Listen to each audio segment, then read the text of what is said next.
Assalamu alaikum, dear viewers. As you know, we are going through the most important chapter of the political science, that is the democratic rights. और democratic rights में मैंने आपको बताया था कि एक इंसान को राइट की ज़रूरत क्यों पड़ती है, why the rights have been conferred upon the living persons. तो क्यों उनको ये हुकूक दिए गए हैं।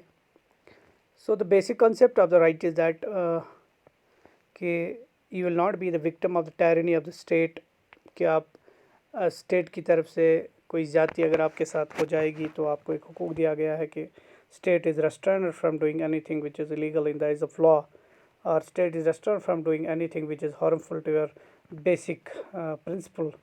तो उसके लिए कॉन्सेप्ट जो इंडियन कॉन्स्टिट्यूशन में दिया गया है, जो कॉन्स्टिट्यूशनल ड्राफ्टिंग कमेटी जो उस वक्त थी, उसने एक कॉन्सेप्ट लाया जिस कॉन्सेप्ट को हम कहते हैं fundamental rights.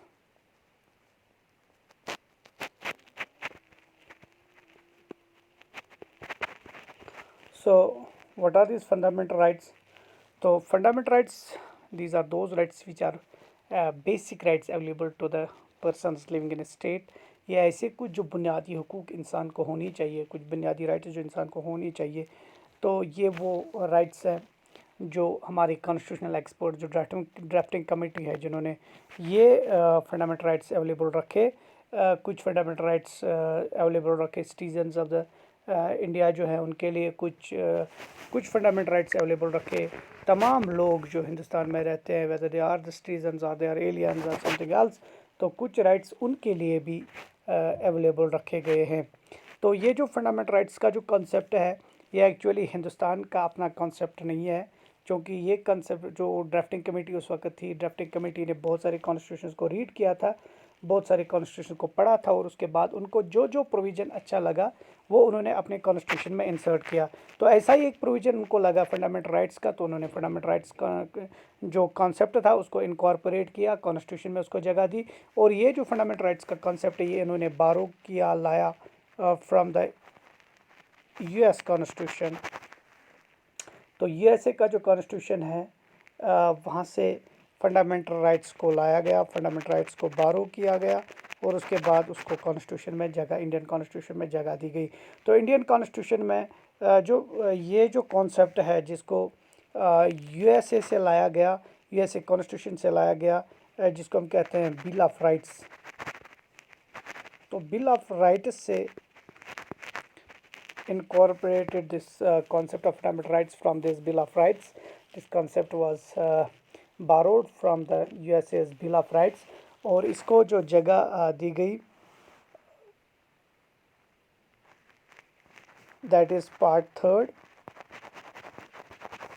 of the Indian Constitution। part third में जो है फंडामेंटल राइट्स को जगह दी गई। part third आर्टिकल 12 से 35 तक। So the concept of fundamental rights have been incorporated in the Indian Constitution under the part third and from article 12 to 35। तो इसको जो कॉन्सेप्ट, ये जो पार्ट थर्ड है, ये जो पार्ट थर्ड है जिसमें फंडामेंटल राइट्स को जगह दी गई है, इसको हम कहते हैं, this is called as Magna Carta of India.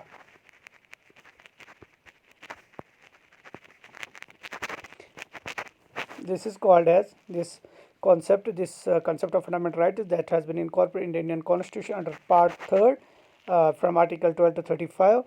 this part third इसको हम कहते हैं Magna Carta of India. So what is this Magna Carta? ये मैग्ना कार्टा है क्या?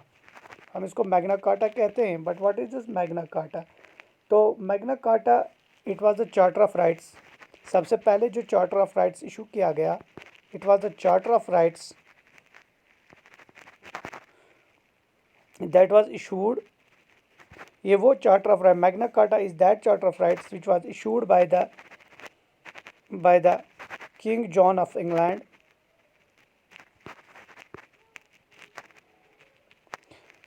King John of England in 1215।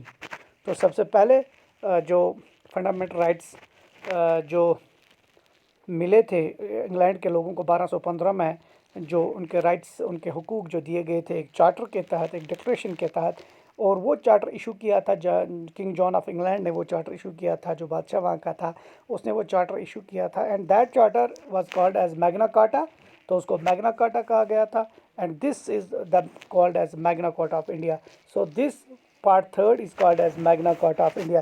तो ये मैग्ना कार्टा क्या था? मैग्ना कार्टा पहले वो हुकूक थे, जो फंडामेंटल वो राइट्स थे जो किंग ऑफ इंग्लैंड ने अपने लोगों के लिए, अपने सब्जेक्ट्स के लिए दिए थे, और उसने एक डेक्लेरेशन साइन किया था, एक चार्टर साइन किया था, जिसमें उन राइट्स को जगह दी गई थी। So this is also called as Magna Carta of India.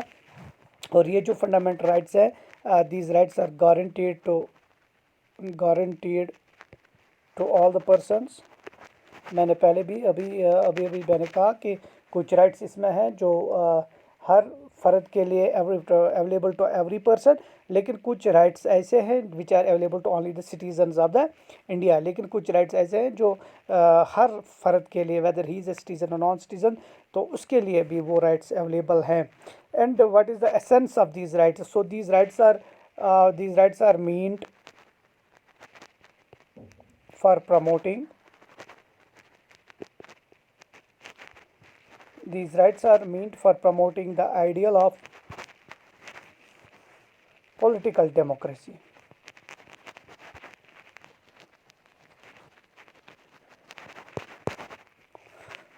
तो आपको जो जमहूरी जो हक है सिटीजन्स को, यहाँ जो रहने वाले सब्जेक्ट्स हैं किसी स्टेट के, तो this fundamental rights, the essence of the fundamental rights is just to mean to promote that ideal of that democracy, that political, जो सियासी जमहूरियत है उसको प्रमोट करने के, उसको उजागर करने के लिए ये जो फंडामेंटल राइट्स का कंसेप्ट है, and the essence of the concept is just to promote the ideal of this political democracy.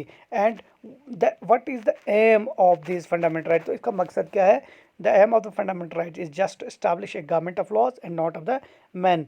तो इस फंडामेंटल राइट्स का जो कॉन्सेप्ट है, इसका जो मकसद है, इसका जो एसेंस है, वो यही है कि जो गवर्नमेंट जो बने, यानी जो भी गवर्नमेंट बने, it should be of laws, there should be a government of the laws and not the government which is run by the man. So every person is bound by the law. The concept is that, the essence of this concept is that every person is bound by the law. When there is a rule of law, जब कोई rule of law किसी जगह होता है, तो every person is bound by that rule of law. So the essence, the aim of the fundamental right is just to establish, इसका जो असली मकसद है, that is to establish a government of laws. तो कानून का, लॉज का, तो हर कोई, चाहे कोई गवर्नमेंट है, चाहे कोई बंदा हो, चाहे स्टेट है, चाहे कोई भी हो, he or she has to follow the law of the land, and there must be a government of that law and not of the man. So the rulers which rule the state, तो जो उस state को, जिस state की हम बात करें, चाहे इंडिया की हम बात करेंगे, किसी और स्टेट की हम बात करेंगे, तो जो उस स्टेट को रूल करेंगे, the state should be ruled by the law and not by the man. तो कानून का राज होना चाहिए, लॉज का राज होना चाहिए, न कि किसी बंदे का, न कि किसी फ़र्द का। So this is the aim of the fundamental right. तो ये बुनियादी हुकूक आपको इसीलिए दिए गए हैं, so that there is a rule of law, so that there is a government of the law, and there is not the government of the man. So these fundamental rights are guaranteed by the constitution and as well as they are protected by the constitution. तो दोनों चीज़ें इसमें हैं। एक जगह पे constitution आपको grant करते हैं, फंडामेंटल राइट आपको देते हैं, यानी जो हिंदुस्तान के रहने वाले लोग हैं, जो हिंदुस्तान के रहने वाले शहरी हैं, उनको एक जगह पे ये फंडामेंटल राइट्स गारंटी किए गए हैं by the constitution, and on the other part these fundamental rights are protected as well, protected by the constitution. तो एक जगह पे इनको गारंटी किया गया, आपको दिया गया है, तो दूसरी दूसरे साइड में इनको प्रोटेक्ट भी किया गया है। फॉर एग्जांपल मैं ये कहूँगा कि आपको कोई राइट दिया गया है, fundamental right, that is right to equality, आपको राइट टू इक्वालिटी दिया है, बराबर का हुकूक दिया गया है। When there is any violation with regard to this fundamental right, तो वहाँ पे आप की जो प्रोटेक्शन है वो कॉन्स्टिट्यूशन ने दी है, that you can file a writ in the either in the high court or in the supreme court of India. So there is a protection also that nobody can snatch your right, except that there is a provision that except reasonable restriction. Apart from that restriction, we can say that अगर कोई आपको जो बुनियादी हुकूक जो state की तरफ से constitution की तरफ से दिए गए हैं, अगर कोई भी स्टेट या कोई भी एजेंसी, कोई भी एग्जीक्यूटिव या कोई लेजिस्लेचर उस फंडामेंटल राइट को आपको वायलेट करना चाहता है, आपका फंडामेंटल राइट एब्रोगेट करना चाहता है, तो आप डायरेक्टली कोर्ट में जा सकते हो उसकी प्रोटेक्शन के लिए. So I can say that the fundamental rights are guaranteed as well as protected by the constitution itself. तो जहाँ तक बात है इसके फ्यूचर्स की, तो सबसे पहले हम देखेंगे what are the futures of the this fundamental right. तो इसकी क्या फीचर्स है, क्या खसूसियात है, क्या क्वालिटीज़ है इसके. तो सबसे पहला फ्यूचर जो मैंने अभी भी आपको बताया, इट इज़ अवेलेबल टू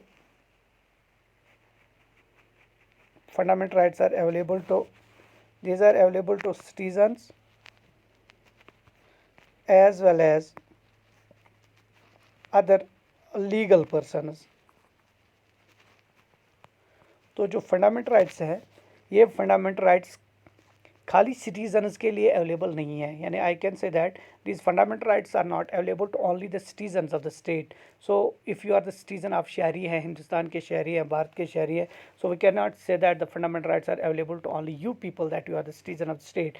तो ये fundamental rights citizen as well as non citizens के, कुछ fundamental right non citizens के लिए भी available है, but apart from that these fundamental rights are available to legal persons also. Now the question is, हम legal person किसको कहते हैं? So this ये जो क्वेश्चन है, लीगल पर्सन का क्वेश्चन है, this was decided by the Supreme Court also from time to time.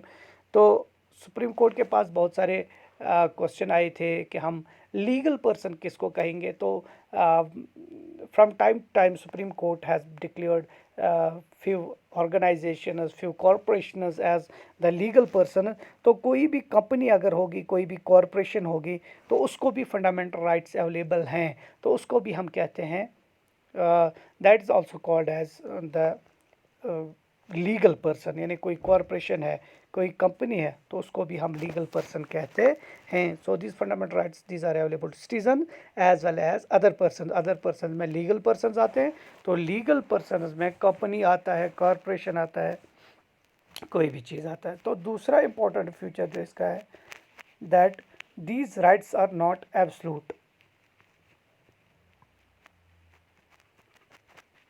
but they are qualified.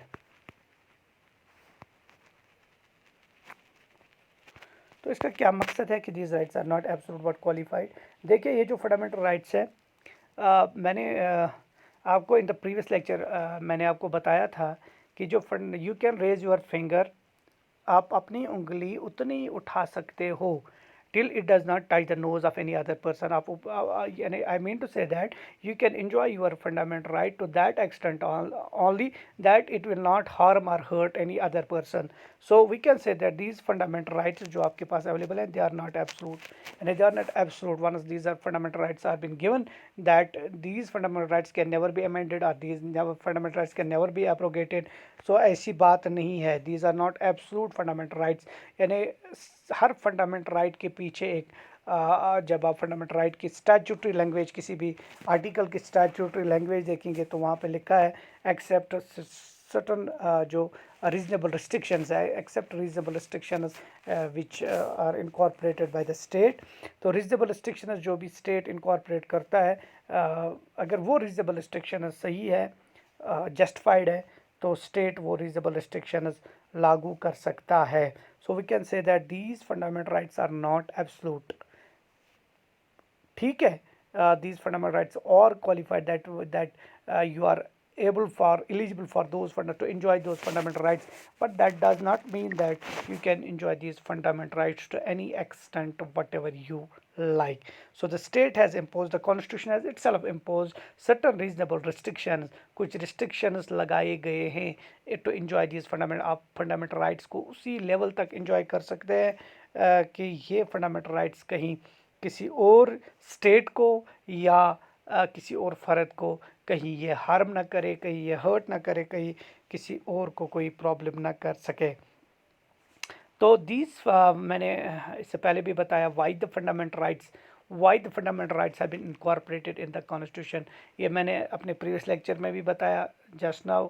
अभी भी मैंने आपको ये बात बता दी कि फंडामेंटल राइट्स को कॉन्स्टिट्यूशन में इनकॉर्पोरेट करने का जो बेसिक मकसद था वो ये था कि कई स्टेट कोई आर्बिट्रेट कभी कभार जो स्टेट होता है, स्टेट में बहुत सारी एजेंसीज होती हैं। फॉर एग्जांपल लेजिस्लेचर होता है, लेजिस्लेचर की तरफ से या एग्जीक्यूटिव की तरफ से कोई आर्बिट्ररी एक्शन ना हो।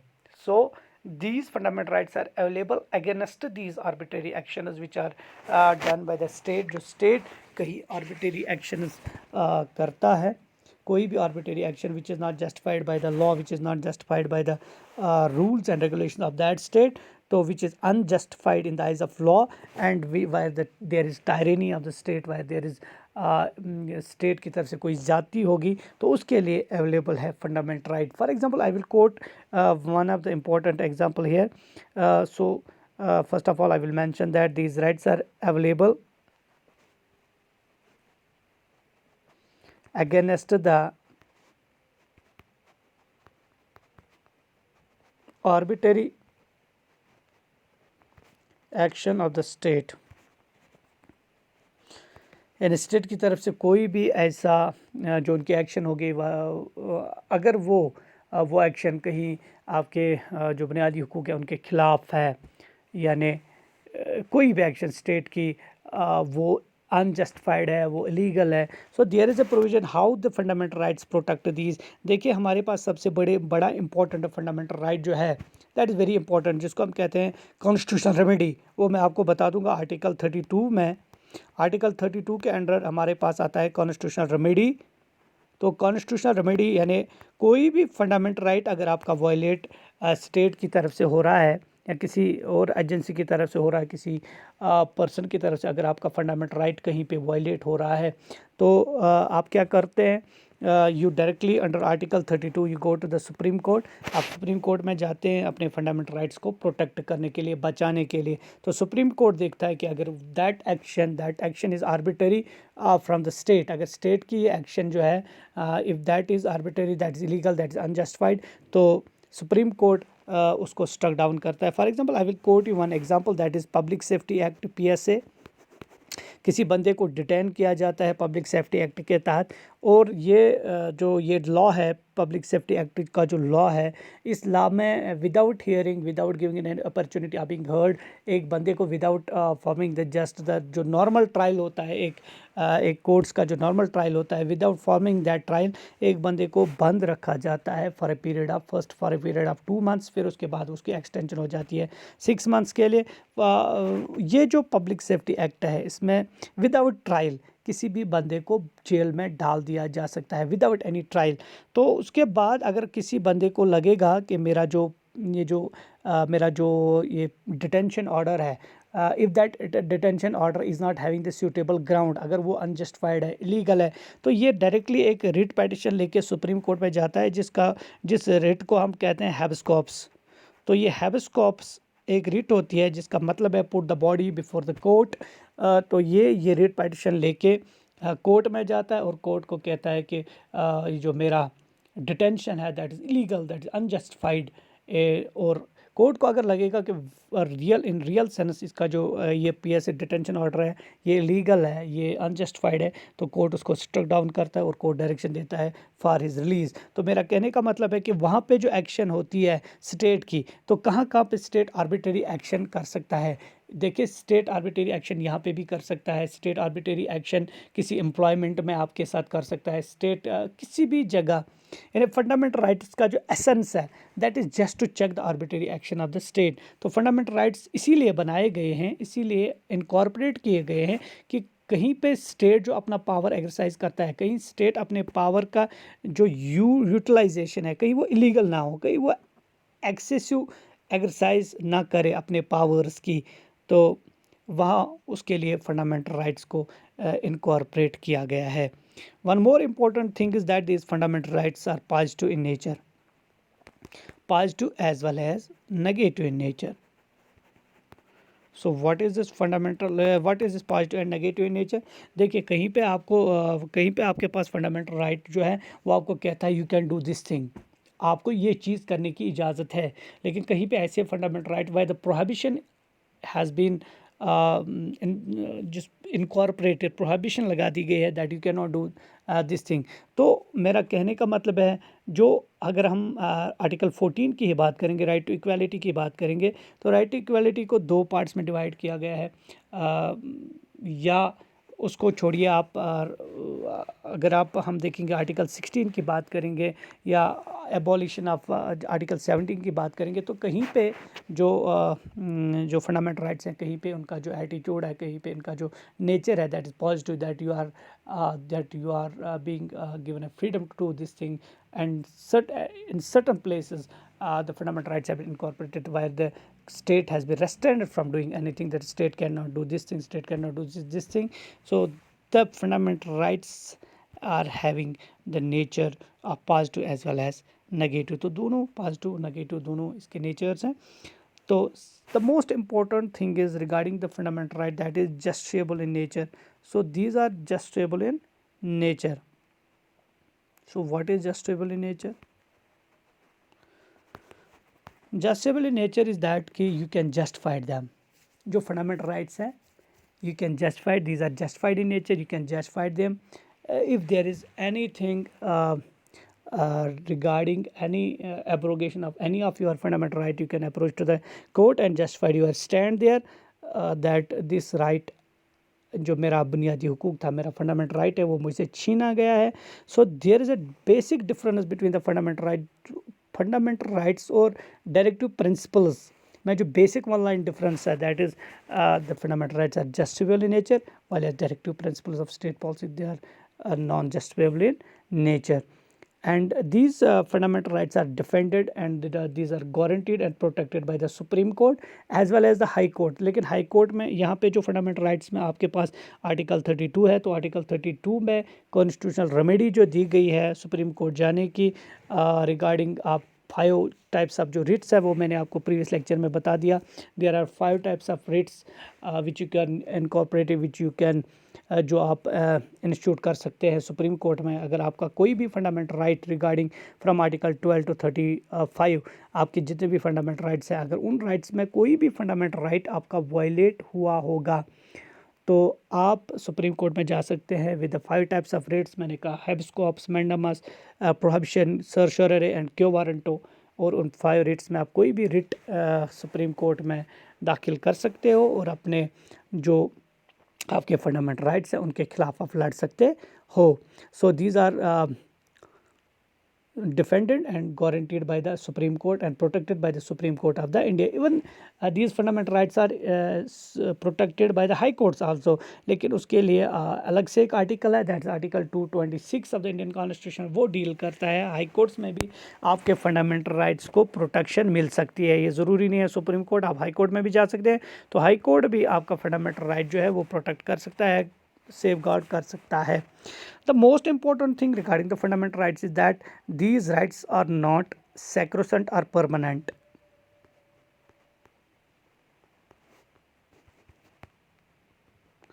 तो ये जो फंडामेंटल राइट्स हैं these are not permanent, these are not sacrosanct, that these rights can never be amended. तो ऐसी बात नहीं है, ये परमानेंट नहीं है। तो जब भी कभी गवर्नमेंट को लगेगा, जब भी कोई लेजिस्लेचर को लगेगा तो वो कोई भी अमेंडमेंट फंडामेंटल राइट्स में ला सकते हैं। So these fundamental rights are not permanent, it means that they never can be amended, they never can be change, that is not the case. They can be change, they can be amended. तो ऐसी बात नहीं है कि fundamental rights जो है एक बार जो फंडामेंटल राइट्स मिले तो ये फंडामेंटल राइट्स कभी फिर ये अमेंड नहीं हो सकते, इसमें तरमीम नहीं ला सकते, ऐसी बात नहीं है। तो ये जो फंडामेंटल राइट्स है इसको हम कभी भी जब भी स्टेट चाहेगा, कभी कभार भी स्टेट चाहेगा कि वो इसमें तरमीम ला सकता है। वो तरमीम लाने का जो तरीका है वो मैंने आपको ऑलरेडी बताया है, article 368 of the Indian constitution, उसमें अमेंडमेंट प्रोसीजर दिया गया है, वो भी मैंने आपको लिटिल बिट बताया है। तो ये जो फंडामेंटल राइट्स हैं they are always suspended during emergency, इनको एमरजेंसी में सस्पेंड किया जाता है। they are always suspended, these fundamental rights are always suspended during emergency except खाली दो ऐसे फंडामेंटल राइट्स हैं जिनको इमरजेंसी में भी सस्पेंड नहीं किया जा सकता है। दीज आर आर्टिकल, ये एक्सेप्शंस हैं। तो आर्टिकल 20 और 21, तो ये दो ऐसे आर्टिकल्स हैं। ये भी मैं आपको आगे आगे मुझे आपके साथ डिस्कस करना है, यानी आर्टिकल 20 को भी डिस्कस करना है, आर्टिकल 21 को भी डिस्कस करना है। तो आर्टिकल 20 में जो सेल्फ इंक्रिमिनेशन या डबल जियोपार्डी व्हाट्सएवर उसमें क्या क्या आता है वो मुझे डिस्कस करना है। या आर्टिकल 21 की अगर हम बात करेंगे, राइट टू लाइफ की बात करेंगे, तो इसको भी मुझे आगे आगे डिस्कस करना है। तो दो ऐसी चीज़ें हैं, यानी फंडामेंटल राइट्स को एमरजेंसी में, किसी भी एमरजेंसी में इनको सस्पेंड किया जा सकता है। तो फंडामेंटल राइट्स को एमरजेंसी में, जो एमरजेंसी अलग प्रोविज़न है वो आपके सिलेबस में नहीं है। There are 3 types of emergencies, वो मुझे यहाँ पे बताने की ज़रूरत नहीं है, लेकिन एमरजेंसी में फंडामेंटल राइट्स को स्टेट सस्पेंड कर सकता है। लेकिन दो ऐसे फंडामेंट, कभी कभार ये क्वेश्चन आता है, ऑब्जेक्टिव टाइप क्वेश्चन आता है, that the fundamental rights are can be suspended during emergency except 2 articles. So these 2 articles, article 20 and 21, these are 2 basic fundamental rights जिनको हम कहेंगे। तो ये फंडामेंटल राइट्स किसी भी सूरत में इनको यानी सस्पेंड नहीं किया जा सकता है। तो दूसरी इम्पोर्टेंट बात है इसकी एप्लीकेशन की, अगर हम बात करेंगे, the application of fundamental right they can be restricted while there is the martial law. अगर मार्शल, ये आर्टिकल 34 खुद कहता है कि अगर कहीं पे martial law as you know it is the rule of the army, जहाँ पे प्रेसिडेंट डायरेक्ट रूल करता है, थ्रू आर्मी रूल होता है। तो मार्शल लॉ में भी इन फंडामेंटल राइट्स को रिस्ट्रिक्ट किया जाता है। तो these are all features of fundamental rights. तो जहाँ तक फंडामेंटल राइट्स की बात करेंगे, there are 6 fundamental basic 6, there are 6 fundamental. लेकिन ओरिजिनल जो कॉन्स्टिट्यूशन उस वक्त बनाया गया था, उस वक्त कॉन्स्टिट्यूशन में 7 ऐसे फंडामेंटल राइट्स को रखा गया था। तो उसमें एक फंडामेंटल राइट जो है that is right to property. देखिए मैं यहाँ पे आपको बताऊँगा,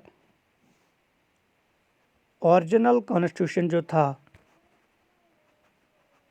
देखिए ओरिजिनल कॉन्स्टिट्यूशन में 7 फंडामेंटल राइट्स थे। There were 7 fundamental rights in the original constitution. लेकिन बाद में एक तरमीम लाई गई जिसको हम कहेंगे अमेंडमेंट 44th अमेंडमेंट लाई गई, 44वें तरमीम लाई गई। ये तरमीम लाई गई 1978 में। इसमें क्या हुआ कि एक फंडामेंटल राइट जिसको हम कहते हैं राइट टू प्रॉपर्टी, इसको फंडामेंटल राइट से हटाया गया। यानी ये आर्टिकल 31 में आता था, 31 आर्टिकल 31, इसको हटाया गया फंडामेंटल राइट लिस्ट से, इसको हटाया गया। There is a lengthy detail with regard to how and why the right to property was abrogated, why the fundamental from the list of the fundamental rights, इसको fundamental rights की list से क्यों हटाया गया। there is a lengthy history with that, मुझे वहाँ जाने की ज़रूरत नहीं है उसको क्यों हटाया गया। But the question is that in the original constitution there was 7 fundamental rights, 7 बुनियादी हुकूक थे, 7 फंडामेंटल राइट्स वर देयर। उन 7 में से एक जो है वो राइट टू प्रॉपर्टी, जिसको हम कहेंगे आर्टिकल 31 में जो आता था, उसको कॉन्स्टिट्यूशन में इनको 44वें तरमीम लानी पड़ी, 44th अमेंडमेंट 1978 में लानी पड़ी, जिससे इसको फंडामेंटल राइट से हटाया गया और इसको महज एक लीगल राइट रखा गया, लीगल राइट, जिसको अंडर आर्टिकल 300A में इसको जगह दी गई पार्ट 12 में। तो नाउ मैंने कहा कि ओरिजिनल कॉन्स्टिट्यूशन में 7 थे लेकिन एक को हटाया गया। Now how many fundamental rights remain there, there remain only 6 fundamental rights. तो इस वक्त हमारे पास कितने फंडामेंटल राइट्स हैं, only 6 fundamental rights are there which are available to the people of the state India. तो इसमें जो पहला फंडामेंटल राइट है जिसको हम कहते हैं राइट टू इक्वालिटी, तो राइट टू इक्वालिटी जो है ये है आर्टिकल 14 से 18 तक, 14 से लेकर 18 तक जितने भी आर्टिकल्स हैं they deal with the right to equality. तो right to equality is the first fundamental right that is available to the citizens of the state, that is available to the persons of the state India, or which have been incorporated, which have been protected, or which have been incorporated by the constitution itself. तो पहला fundamental right जो है that is right to equality, article 14 से article 18 तक, ये हम अलग से डिटेल में पढ़ेंगे। तो इसके बाद दूसरा जो है that is right to freedom, जिसको हम कहेंगे। इसमें बहुत सारे फ्रीडम्स आते हैं। इट इज़ आर्टिकल 19 to 22, ये भी हमें अलग से पढ़ना है। आर्टिकल 19 से लेकर आर्टिकल 22 तक आता है right to freedom. Right to freedom. Third important fundamental right is right against exploitation.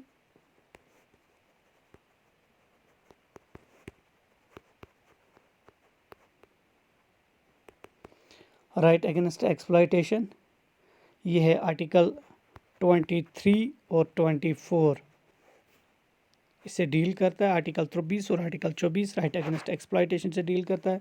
इसी तरह से फोर्थ फंडामेंटल राइट जो है that is freedom of religion.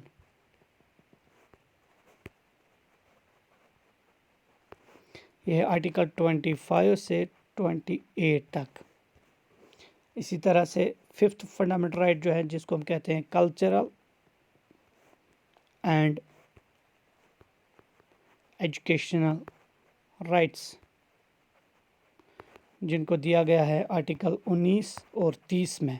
Article 29 और article 30 deals with the cultural and education rights.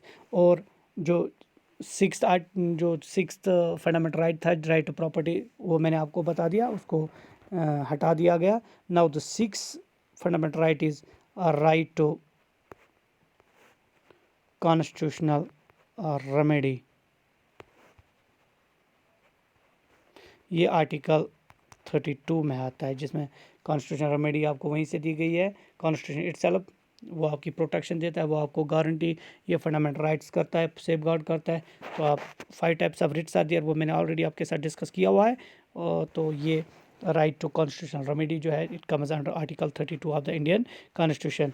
Now we will come to the original point, जो हमारा पहला fundamental right है, जिसको हम कहते हैं राइट टू इक्वालिटी। और ये राइट टू इक्वालिटी इंशाल्लाह वी विल डिस्कस, जो हमारे आने वाले लेक्चर होंगे उसमें हम इक्वालिटी और जितने भी फंडामेंटल राइट्स हमारे पास हैं, 6 फंडामेंटल राइट्स हैं, उनको हम एक एक करके डिस्कस करेंगे। And with all this I have completed the essence of the fundamental, the aim and objectives of the fundamental right, and what are the key features of the fundamental right, and what are the 6 fundamental rights, and wish you all the best. Have a nice day. Thank you very much.